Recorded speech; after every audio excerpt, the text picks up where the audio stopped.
I kiss my girl by the factory wall. Dirty old town, dirty old town.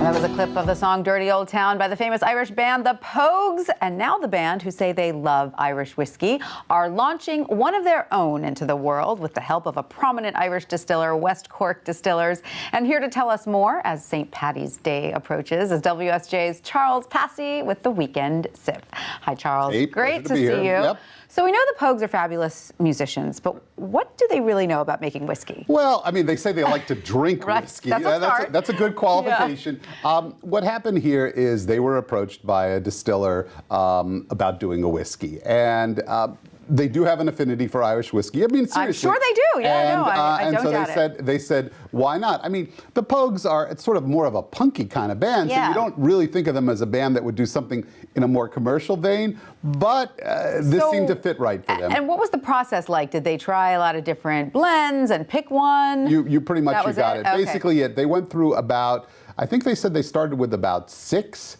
different versions of a potential whiskey that the distiller gave them. They whittled it down to 3. They did a lot of work, I'm told. Sure they did. And one of the band members told me it was a very democratic process. Everybody got a vote, and eventually they came up with the one that they liked. And so tell us, what makes a whiskey Irish exactly? Well, Irish whiskey is generally considered about one of the smoothest whiskeys you can have in sort of the global whiskey portfolio. Really, the key to Irish whiskey is that it's distilled 3 times, and that extra distillation, I mean, this gets into some technical things, but basically the process in which it's made makes it smoother. So is it considered a luxury? No, not necessarily, although you will find, like anything else, you can find luxury expressions, but really what Irish whiskey is about, and it's a booming category right now, is about smoothness and approachability. It's an easy to drink whiskey. You rarely have to think a lot about it. You don't have to sniff it forever and pick up noses of dried moss or things like that. It's a very approachable whiskey. And so a bottle of this is about $40. $40. Okay. Yeah, this I would say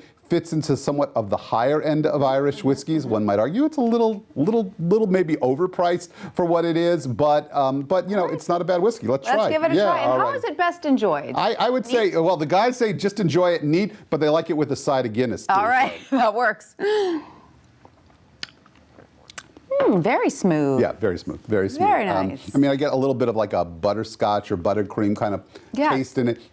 Just a little hint of spice at the end. Yes. But you could definitely kick back and enjoy this on St. Patrick's Day or any day. Absolutely. Really. St. Paddy's Day is coming up. Now I'm just waiting for the Stones to come out with the drink. The scotch, maybe? That's next year, we'll say. So, All right, Charles Passy. Thanks. Thank you so much for that.